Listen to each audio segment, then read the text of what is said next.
سورہ علم نشرح۔ سورہ علم نشرح کا تعارف۔ مقام نزول۔ سورہ علم نشرح مکہ مکرمہ میں نازل ہوئی ہے۔ آیات، کلمات اور حروف کی تعداد: اس صورت میں 1 رکوع، 8 آیتیں، 27 کلمے اور 103 حروف ہیں۔ علم نشرح نام رکھنے کی وجہ: اس صورت کے 3 نام ہیں، سورہ شرح، سورہ انشرح اور سورہ علم نشرح، اور یہ تینوں نام اس صورت کی پہلی آیت سے ماخوذ ہیں۔ سورہ علم نشرح کے مضامین: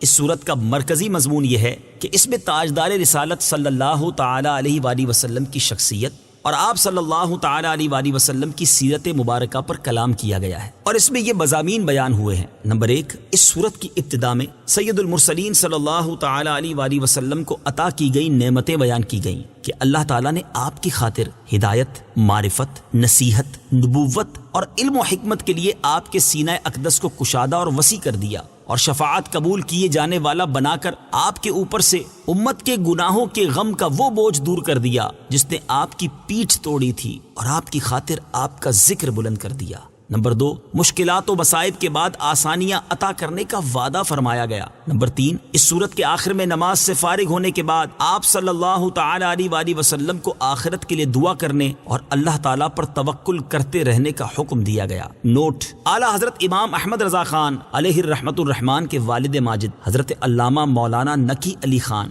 رحمۃ اللہ تعالی علیہ نے اس سورہ مبارکہ کی 445 صفحات پر مشتمل ایک تفسیر لکھی ہے، جس کا عربی نام الکلام الاوضح فی تفسیر علم نشرح اور اردو نام انوار جمال مصطفیٰ ہے۔ 8 آیات پر مشتمل اس سورت کی 445 صفحات تک پھیلی ہوئی اس تفسیر کو پڑھ کر قرآن پاک کی جامعیت کا کچھ اندازہ لگایا جا سکتا ہے۔ سورہ والضحیٰ کے ساتھ مناسبت: سورہ علم نشرح کی اپنے سے ماقبل سورت والضحیٰ کے ساتھ مناسبت یہ ہے کہ دونوں صورتوں میں اللہ تعالیٰ نے وہ نعمتیں بیان فرمائی ہیں جو اس نے اپنے حبیب صلی اللہ تعالی علیہ وآلہ وسلم کو عطا فرمائی ہیں۔ بسم اللہ الرحمن الرحیم۔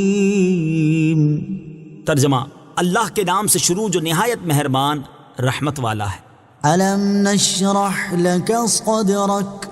ترجمہ: کیا ہم نے تمہاری خاطر تمہارا سینہ کشادہ نہ کر دیا؟ الم نشرح لک صدرک۔ کیا ہم نے تمہاری خاطر تمہارا سینہ کشادہ نہ کر دیا؟ تفسیر صراط الجنان میں ہے، اس صورت کا شان نزول یہ ہے کہ ایک روز سرکار دو عالم صلی اللہ تعالی علیہ وسلم نے بارگاہ الہی میں عرض کی، اے اللہ عز و جل، تو نے حضرت ابراہیم علیہ الصلوۃ والسلام کو اپنا خلیل ہونے کا شرف عطا فرمایا، حضرت موسیٰ علیہ الصلوۃ والسلام کو اپنے ساتھ کلام کرنے سے سرفراز کیا، حضرت ادریس علیہ الصلوۃ والسلام کو بلند مکان جنت تک رسائی دی، پہاڑوں اور لوہے کو حضرت داؤد علیہ الصلوۃ والسلام کا فرما بردار کر دیا، جنات، انسان اور تمام حیوانات حضرت سلیمان علیہ الصلوۃ والسلام کے تابع کر دیے، تو مجھے کس شرف اور کرامت سے خاص فرمایا ہے؟ اس پر یہ صورت نازل ہوئی جس میں گویا کہ ارشاد فرمایا گیا، اے حبیب صلی اللہ تعالی علیہ وآلہ وسلم، اگر ہم نے ابراہیم کو اپنا خلیل بنایا ہے تو آپ کی خاطر ہم نے آپ کا سینہ علم و حکمت اور معرفت کے نور سے کھول دیا، تاکہ مناجات کی لذت، امت کا غم، اپنی بارگاہ میں حاضری کا ذوق اور آخرت کے گھر کا شوق آپ کے دل میں سما جائے، آسمانی وحی کو اٹھانا آپ کے دل پر آسان ہو جائے، اللہ تعالیٰ کی طرف رغبت دینے کی تبلیغ کرنے پر آنے والے مصائب کو برداشت کر سکے، اور ان خوبیوں اور کرامتوں کی بدولت آپ کو وہ مقام حاصل ہو کہ حضرت ابراہیم علیہ الصلوۃ والسلام کے خلیل ہونے کو اس سے کچھ نسبت نہ رہے، اور اگر ہم نے حضرت موسیٰ علیہ الصلوۃ والسلام کو اپنے ساتھ ہم کلام ہونے کا شرف عطا کیا اور حضرت ادریس علیہ الصلوۃ والسلام کو بلند مکان تک رسائی عطا کی ہے، تو آپ کو اس غم سے نجات دی جو آپ کی پشت پر بہت بھاری تھا، اور آپ کو لا مقام میں بلا کر اپنے دیدار سے مشرف کیا، یہاں تک کہ ہم میں اور آپ میں ہماری شایان شان 2 کمانوں کے برابر بلکہ اس سے بھی کم فاصلہ رہ گیا، اور آسمانوں کی پوری سلطنت میں آپ کی قربت اور منزلت کا شہرہ ہو گیا۔ اگر ہم نے حضرت داؤد اور حضرت سلیمان علیہ الصلوۃ والسلام کو دنیا کی چند چیزوں پر حکومت بخشی ہے، تو آپ کو عالم علوی یعنی آسمانوں پر قدرت دی ہے کہ وہاں کے فرشتے خادموں کی طرح آپ کی بارگاہ میں حاضر رہتے ہیں، اور آپ کے سپاہیوں کی طرح آپ کے دشمنوں سے لڑتے ہیں، اور آسمانوں میں کوئی چیز ایسی نہیں ہے جو آپ کی نبوت و رسالت سے واقف نہ ہو اور آپ کے حکم سے انحراف کرے۔ اعلیٰ حضرت رحمت اللہ تعالی علیہ اللہ تعالیٰ کے حبیب صلی اللہ تعالی علیہ وآلہ وسلم کی شان بیان کرتے ہوئے فرماتے ہیں، اصالت کل امامت کل، سیادت کل، عمارت کل، حکومت کل، ولایت کل، خدا کے یہاں تمہارے لیے فرشتے خدم، رسول حشم، تمام غلام کرم، وجود و عدم، حدوث و قدم، جہاں میں عیاں تمہارے لیے، یہ طور کجا سپہر تو کیا کہ عرش اولا بھی دور رہا، جہد سے ورا وصال ملا، یہ رفعت شان تمہارے لیے۔ مفتی نعیم الدین مراد آبادی رحمت اللہ تعالی علیہ اس آیت کی تفسیر میں لکھتے ہیں، یعنی اے حبیب صلی اللہ تعالی علیہ وآلہ وسلم، ہم نے آپ کی خاطر آپ کے سینہ اقدس کو ہدایت، معرفت، نصیحت، نبوت اور علم و حکمت کے لیے کشادہ اور وسیع کر دیا، یہاں تک کہ عالم غیب اور عالم شہادت اس کی وسعت میں سما گئے، اور جسمانی تعلقات روحانی انوار کے لیے مانے نہ ہو سکے، اور علوم لدنیہ، حکم الہیہ، معارف ربانیہ اور حقائق رحمانیہ آپ کے سینہ پاک میں جلوہ نما ہوئے۔ بعض مفسرین کے نزدیک اس آیت میں ظاہری طور پر سینہ مبارک کا کھلنا مراد ہے۔ احادیث میں مذکور ہے کہ ظاہری طور پر نبی کریم علیہ الصلوۃ والسلام کے سینہ مبارکہ کا کھلنا بھی بارہا ہوا، جیسے عمر مبارک کی ابتدا میں سینہ اقدس کھلا، نزول وحی کی ابتدا کے وقت اور شب معراج سینہ مبارک کھلا، اور اس کی شکل یہ تھی کہ حضرت جبریل امین علیہ الصلوۃ والسلام نے سینہ پاک کو چاک کر کے قلب مبارک نکالا اور زریں تشت میں آب زمزم سے غسل دیا اور نور و حکمت سے بھر کر اس کو اس کی جگہ پر رکھ دیا۔ آیت ألم نشرح لك صدرك سے حاصل ہونے والی معلومات، اس سے دو باتیں معلوم ہوئیں۔ نمبر ایک، دنیا کی حقارت اور آخرت کے کمال کے علم سے سینے کا کھل جانا اللہ تعالیٰ کی بہت بڑی نعمت ہے۔ ایک اور مقام پر اللہ تعالیٰ ارشاد فرماتا ہے، فمن يرد الله أن يهديه يشرح صدره للإسلام ومن يرد أن يضله يجعل صدره ضيقا حرجا كأنما يصعد في السماء۔ ترجمہ، اور جسے اللہ ہدایت دینا چاہتا ہے تو اس کا سینہ اسلام کے لیے کھول دیتا ہے، اور جسے گمراہ کرنا چاہتا ہے اس کا سینہ تنگ، بہت ہی تنگ کر دیتا ہے، گویا کہ وہ زبردستی آسمان پر چڑھ رہا ہے۔ اور حضرت عبداللہ بن مسعود رضی اللہ تعالیٰ عنہ فرماتے ہیں، تاجدار رسالت صلی اللہ تعالیٰ علیہ وآلہ وسلم نے یہ آیت تلاوت فرمائی تو صحابہ کرام نے عرض کی، اس کھولنے سے کیا مراد ہے؟ ارشاد فرمایا، اس سے مراد وہ نور ہے جو مومن کے دل میں ڈالا جاتا ہے، جس سے اس کا دل کھل جاتا ہے۔ عرض کی گئی، کیا اس کی کوئی نشانی ہے جس سے اس کی پہچان ہو سکے؟ ارشاد فرمایا، ہاں، اس کی 3 علامتیں ہیں۔ نمبر 1، آخرت کی طرف رغبت، نمبر 2، دنیا سے نفرت، اور نمبر 3، موت سے پہلے آخرت کی تیاری۔ نمبر 2، حضور اقدس صلی اللہ تعالیٰ علیہ وآلہ وسلم اللہ تعالیٰ کے ایسے حبیب ہیں کہ اللہ تعالیٰ نے بن مانگے ان کا مقدس سینہ ہدایت اور معرفت کے لیے کھول کر انہیں یہ نعمت عطا کر دی۔ ووضعنا عنك وزرك الذي أنقض ظهرك۔ ترجمہ، اور ہم نے تمہارے اوپر سے تمہارا بوجھ اتار دیا جس نے تمہاری پیٹھ توڑی تھی۔ ووضعنا عنك وزرك، اور ہم نے تمہارے اوپر سے تمہارا بوجھ اتار دیا۔ تفسیر صراط الجنان میں ہے، اس بوجھ سے کیا مراد ہے؟ اس کے بارے میں مفسرین کا ایک قول یہ ہے کہ اس سے وہ غم مراد ہے جو حضور پرنور صلی اللہ تعالیٰ علیہ وآلہ وسلم کو کفار کے ایمان نہ لانے کی وجہ سے رہتا تھا۔ دوسرا قول یہ ہے کہ اس بوجھ سے امت کے گناہوں کا غم مراد ہے، جس میں آپ صلی اللہ تعالیٰ علیہ وآلہ وسلم کا قلب مبارک مشغول رہتا تھا۔ مراد یہ ہے کہ اے حبیب صلی اللہ تعالیٰ علیہ وآلہ وسلم، ہم نے آپ کو شفاعت قبول کیے جانے والا بنا کر غم کا وہ بوجھ دور کر دیا جس نے آپ کی پیٹھ توڑ دی تھی۔ حضور اقدس صلی اللہ تعالیٰ علیہ وآلہ وسلم کا غم امت کفار کے ایمان نہ لانے کی وجہ سے رسول کریم صلی اللہ تعالیٰ علیہ وسلم کو کتنا غم ہوتا تھا، اس کا اندازہ اس آیت سے لگایا جا سکتا ہے، جس میں اللہ تعالیٰ نے اپنے حبیب صلی اللہ تعالیٰ علیہ وآلہ وسلم سے ارشاد فرمایا، فَلَعَلَّكَ بَاخِعٌ نَفْسَكَ عَلَىٰ آثَارِهِمْ إِن لَّمْ يُؤْمِنُوا بِهَٰذَا الْحَدِيثِ أَسَفًا۔ ترجمہ، اگر وہ اس بات پر ایمان نہ لائیں تو ہو سکتا ہے کہ تم ان کے پیچھے غم کے مارے اپنی جان کو ختم کر دو۔ اور امت کے بارے میں آپ صلی اللہ تعالی علیہ وآلہ وسلم کا کیا حال تھا، اس کا اندازہ اس آیت سے لگایا جا سکتا ہے۔ چنانچہ ارشاد باری تعالی ہے، لقد جاءكم رسول من أنفسكم عزيز عليه ما عنتم حريص عليكم بالمؤمنين رؤوف رحيم۔ ترجمہ،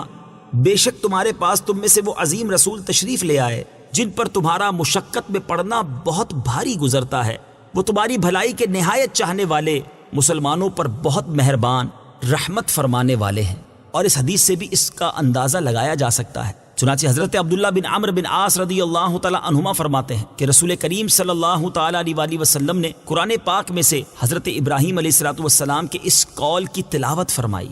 رب إنهن أضللن كثيرا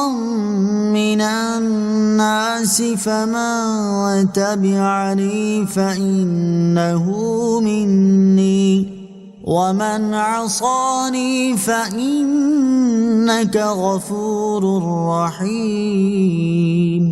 ترجمہ، اے میرے رب، بے شک بتوں نے بہت سے لوگوں کو گمراہ کر دیا، تو جو میرے پیچھے چلے تو بے شک وہ میرا ہے، اور جو میری نافرمانی کرے تو بے شک تو بخشنے والا مہربان ہے۔ اور وہ آیت تلاوت فرمائی جس میں حضرت عیسیٰ علیہ السلام کا یہ قول ہے،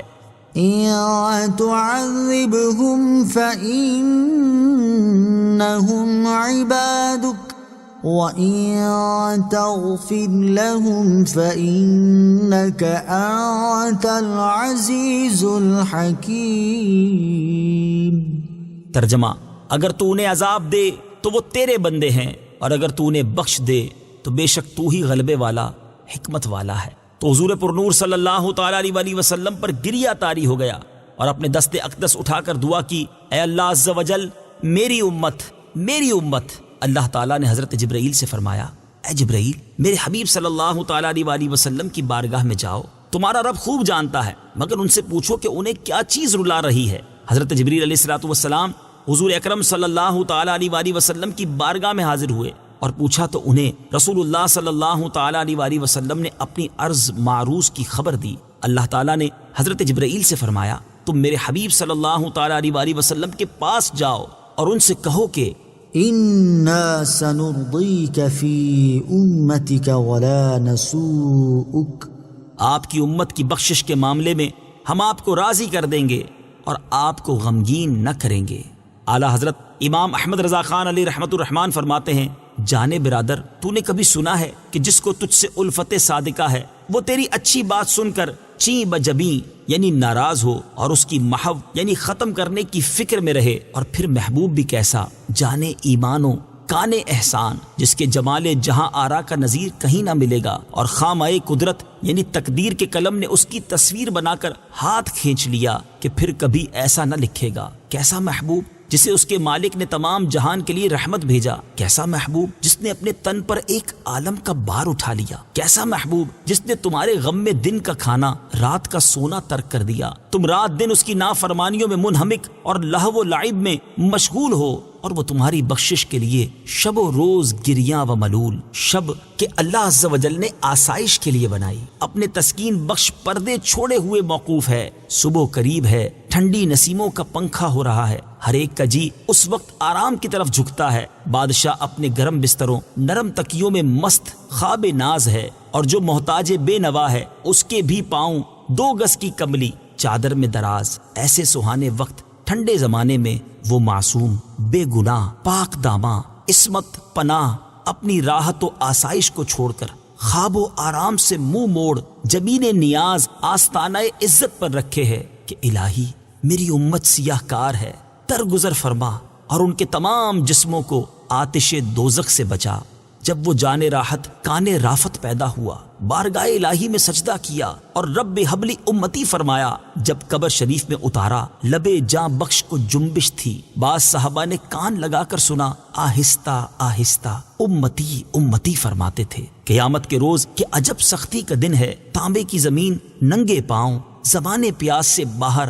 آفتاب سروں پر، سائے کا پتہ نہیں، حساب کا دغدغہ، ملک قہار کا سامنا، عالم اپنی فکر میں گرفتار ہوگا، مجرمان بے یار دام آفت کے گرفتار، جدھر جائیں گے سوا نفسی نفسی اذهبوا الی غیری، کچھ جواب نہ پائیں گے۔ اس وقت یہی محبوب غم گسار کام آئے گا، کفل شفاعت اس کے زور بازو سے کھل جائے گا، امامہ سر اقدس سے اتاریں گے اور سر بسجود ہو کر یا رب امتی فرمائیں گے۔ تو ایسے محبوب غم خار اور غم گسار آقا کی سچی فضیلتوں کو مٹانا اور دن رات ان کے اوصاف کی نفی کی فکر میں رہنا اور ان کی اطاعت سے منہ موڑنا اور ان کی نافرمانی پر کمر بستہ ہونا کتنی بڑی ناانصافی ہے۔ ورفعنا لك ذکرک، ترجمہ، اور ہم نے تمہاری خاطر تمہارا ذکر بلند کر دیا۔ ورفعنا لك ذکرک، اور ہم نے تمہاری خاطر تمہارا ذکر بلند کر دیا۔ تفسیر صراط الجنان میں ہے، مفسرین نے سید المرسلین صلی اللہ تعالی علیہ وآلہ وسلم کا ذکر بلند ہونے کی مختلف توجیحات بیان کی ہیں۔ نمبر 1، حضور پرنور صلی اللہ تعالی علیہ وآلہ وسلم کے ذکر کی بلندی یہ ہے کہ اللہ تعالیٰ نے اپنے حبیب پر ایمان لانا اور ان کی اطاعت کرنا مخلوق پر لازم کر دیا ہے، حتیٰ کہ کسی کا اللہ تعالیٰ پر ایمان لانا، اس کی وحدانیت کا اقرار کرنا اور اس کی عبادت کرنا اس وقت تک مقبول نہیں جب تک وہ تاجدار رسالت صلی اللہ تعالی علیہ وآلہ وسلم پر ایمان نہ لے آئے اور ان کی اطاعت نہ کرنے لگے۔ اللہ تعالیٰ ارشاد فرماتا ہے، من يطع الرسول فقد اطاع اللہ، ترجمہ، جس نے رسول کا حکم مانا بے شک اس نے اللہ کا حکم مانا۔ اور ارشاد فرمایا، فلا وربك لا يؤمنون حتى يحكموك فيما شجر بينهم ثم لا يجدوا في أنفسهم حرجا مما قضيت ويسلموا تسليما۔ ترجمہ، تو اے حبیب تمہارے رب کی قسم، یہ لوگ مسلمان نہ ہوں گے جب تک اپنے آپس کے جھگڑے میں تمہیں حاکم نہ بنا لیں، پھر جو کچھ تم حکم فرما دو اپنے دلوں میں اس سے کوئی رکاوٹ نہ پائیں اور اچھی طرح دل سے مان لیں۔ حضرت عبداللہ ابن عباس رضی اللہ تعالی عنہما فرماتے ہیں کہ اگر کوئی اللہ تعالیٰ کی عبادت کرے، ہر بات میں اس کی تصدیق کرے اور سرور عالم صلی اللہ تعالی علیہ وآلہ وسلم کی رسالت کی گواہی نہ دے تو یہ سب بیکار ہے اور وہ کافر ہی رہے گا۔ نمبر 2، حضور اقدس صلی اللہ تعالی علیہ وسلم کے ذکر کی بلندی یہ ہے کہ اللہ تعالیٰ کے ذکر کے ساتھ آپ صلی اللہ تعالی علیہ وآلہ وسلم کا ذکر کیا جاتا ہے، اور اللہ تعالیٰ نے اذان میں، اقامت میں، نماز میں، تشہد میں، خطبے میں اور کثیر مقامات پر اپنے ذکر کے ساتھ آپ کا ذکر کیا ہے۔ حضرت ابو سعید خدری رضی اللہ تعالی عنہ سے روایت ہے، سرکار دو عالم صلی اللہ تعالی علیہ وآلہ وسلم نے حضرت جبرائیل علیہ السلام سے اس آیت کے بارے میں دریافت فرمایا تو انہوں نے عرض کی، اللہ تعالیٰ فرماتا ہے کہ آپ کے ذکر کی بلندی یہ ہے کہ جب میرا ذکر کیا جائے تو میرے ساتھ آپ کا بھی ذکر کیا جائے۔ اور حضرت قتادہ رضی اللہ تعالیٰ عنہ فرماتے ہیں کہ اللہ تعالیٰ نے آپ کا ذکر دنیا و آخرت میں بلند کیا، ہر خطیب اور ہر تشہد پڑھنے والا اشہد ان لا الہ الا اللہ کے ساتھ اشہد ان محمد رسول اللہ پکارتا ہے۔ نمبر 3، رسول کریم صلی اللہ تعالی علیہ وآلہ وسلم کے ذکر کی بلندی یہ ہے کہ اللہ تعالیٰ نے اپنے نام کی طرف ان کے نام کی نسبت کی ہے اور نبوت و رسالت کے وصف کے ساتھ آپ صلی اللہ تعالی علیہ وآلہ وسلم کا ذکر کیا، جبکہ آپ کے علاوہ دیگر انبیاء کرام کا ذکر ان کے اسماء کے ساتھ کیا ہے۔ نمبر 4، سرکار دو عالم صلی اللہ تعالی علیہ وآلہ وسلم کے ذکر کی بلندی یہ ہے کہ اللہ تعالیٰ نے انبیاء کرام سے آپ صلی اللہ تعالی علیہ وسلم پر ایمان لانے کا عہد لیا۔ اعلیٰ حضرت امام احمد رضا خان علیہ الرحمۃ الرحمان اس آیت سے متعلق فرماتے ہیں، یعنی ارشاد ہوتا ہے، اے محبوب ہمارے، ہم نے تمہارے لیے تمہارا ذکر بلند کیا کہ جہاں ہماری یاد ہوگی تمہارا بھی چرچا ہوگا، اور ایمان بے تمہاری یاد کے ہرگز پورا نہ ہوگا۔ آسمانوں کے طبقے اور زمینوں کے پردے تمہارے نام نامی سے گونجیں گے، مؤذن اذانوں اور خطیب خطبوں اور ذاکرین اپنی مجالس اور واعظین اپنے منابر پر ہمارے ذکر کے ساتھ تمہاری یاد کریں گے۔ اشجار و احجار، آہو و سو سمار یعنی ہرن اور گوہ و دیگر جاندار و اطفال شیر خوار و معبودان کفار جس طرح ہماری توحید بتائیں گے،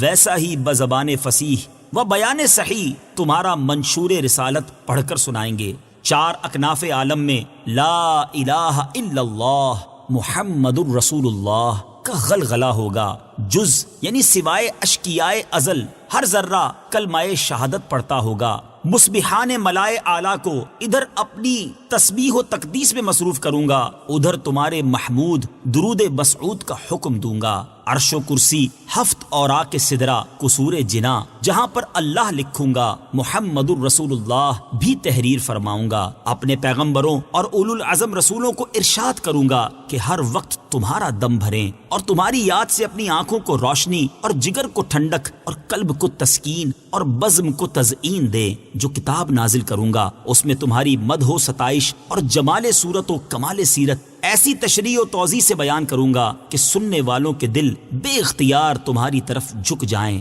اور نادیدہ تمہارے عشق کی شمعہ ان کے کانوں سینوں میں بھڑک اٹھے گی۔ ایک عالم اگر تمہارا دشمن ہو کر تمہاری تنقیص شان اور محو فضائل میں مشغول ہو تو میں قادر مطلق ہوں، میرے ساتھ کسی کا کیا بس چلے گا۔ آخر اسی وعدے کا اثر تھا کہ یہود 100 برس سے اپنی کتابوں سے ان کا ذکر نکالتے اور چاند پر خاک ڈالتے ہیں، تو اہل ایمان اس بلند آواز سے ان کی نعت سناتے ہیں کہ سامع اگر انصاف کرے بے ساختہ پکار اٹھے۔ لاکھوں بے دینوں نے ان کے محو فضائل پر کمر باندھی، مگر مٹانے والے خود مٹ گئے اور ان کی خوبی روز بروز مترقی رہی۔ رفعت ذکر ہے تیرا حصہ، دونوں عالم میں ہے تیرا چرچا، مرغ فردوس پس از حمد خدا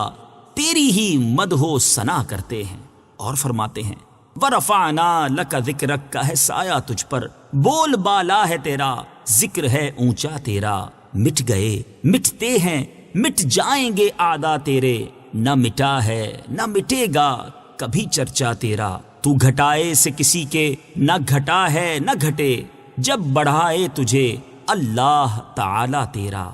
فَإِنَّ مَعَ الْعُسْرِ يُسْرًا،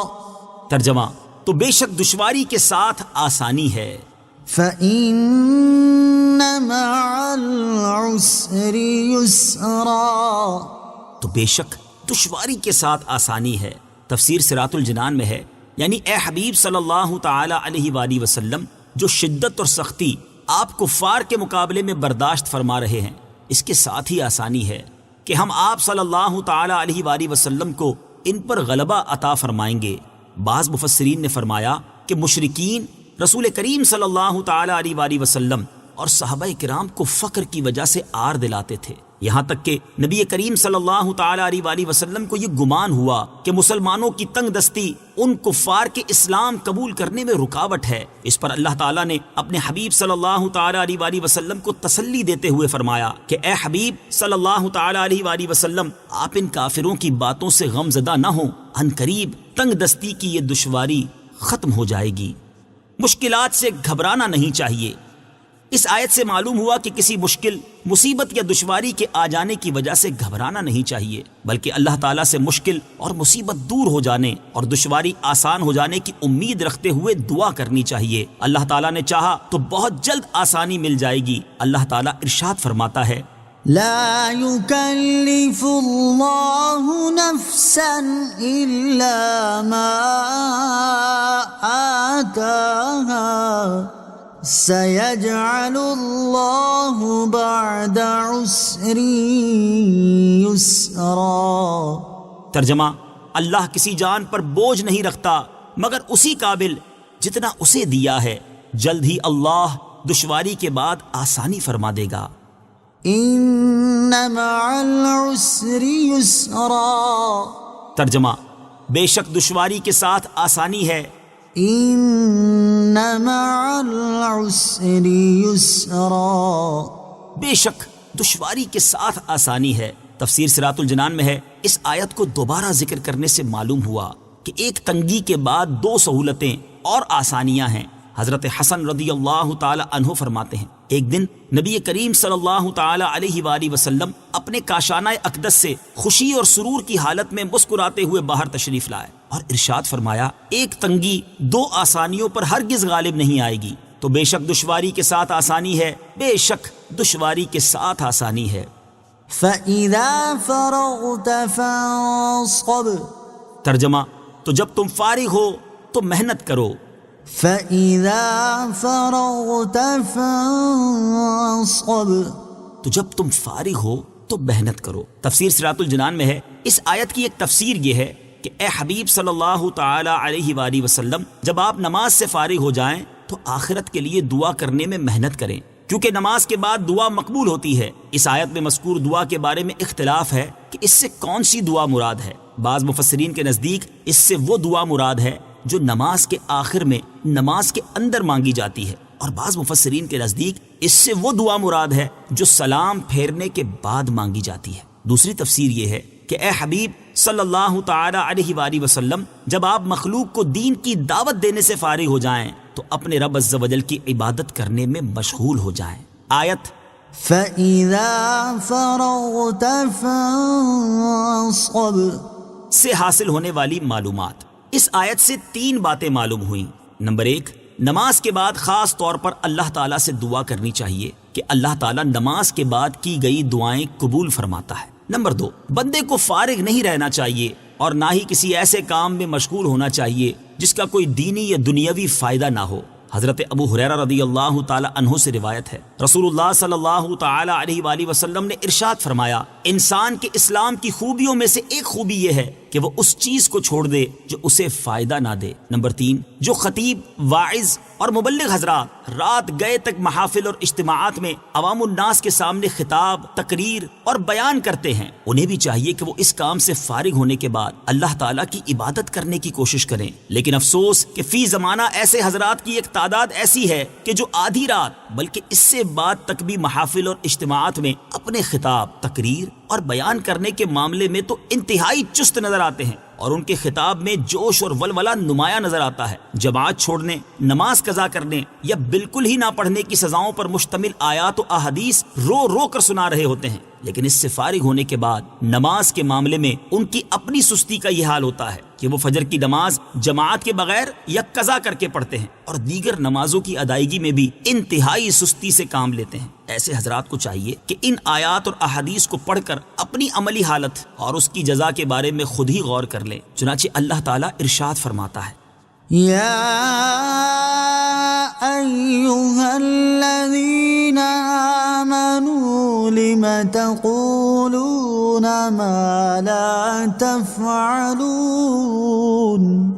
كبر مقتا عند الله أن تقولوا ما لا تفعلون۔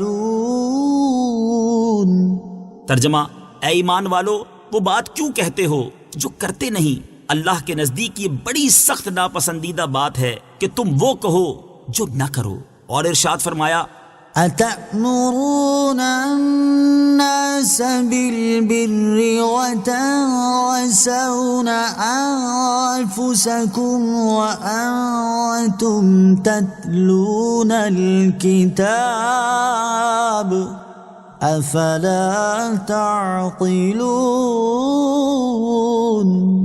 ترجمہ، کیا تم لوگوں کو بھلائی کا حکم دیتے ہو اور اپنے آپ کو بھولتے ہو حالانکہ تم کتاب پڑھتے ہو؟ تو کیا تمہیں عقل نہیں؟ اور حضرت اسامہ رضی اللہ تعالی عنہ سے روایت ہے، بخاری شریف کی حدیث ہے، رسول اللہ صلی اللہ تعالی علیہ وسلم نے ارشاد فرمایا قیامت کے دن ایک شخص کو لایا جائے گا، پھر اس کو دوزخ میں ڈال دیا جائے گا یہاں تک کہ اس کی انتڑیاں دوزخ میں بکھر جائیں گی، اور وہ اس طرح گردش کر رہا ہوگا جس طرح چکی کے گرد گدھا گردش کرتا ہے۔ جہنمی اس کے گرد جمع ہو کر اس سے کہیں گے، اے فلاں کیا بات ہے، تم تو ہم کو نیکی کی دعوت دیتے اور برائی سے منع کرتے تھے اور تم یہاں عذاب میں مبتلا ہو۔ وہ کہے گا، میں تم کو نیکی کی دعوت دیتا تھا اور خود نیک کام نہیں کرتا تھا، اور میں تم کو تو برائی سے روکتا تھا لیکن خود برے کام کرتا تھا۔ اور حضرت انس بن مالک رضی اللہ تعالی عنہ سے روایت ہے، حضور اقدس صلی اللہ تعالی علیہ وسلم نے ارشاد فرمایا، شب معراج میرا گزر ایسے لوگوں کے پاس سے ہوا جن کے ہونٹ آگ کی کینچیوں سے کاٹے جا رہے تھے،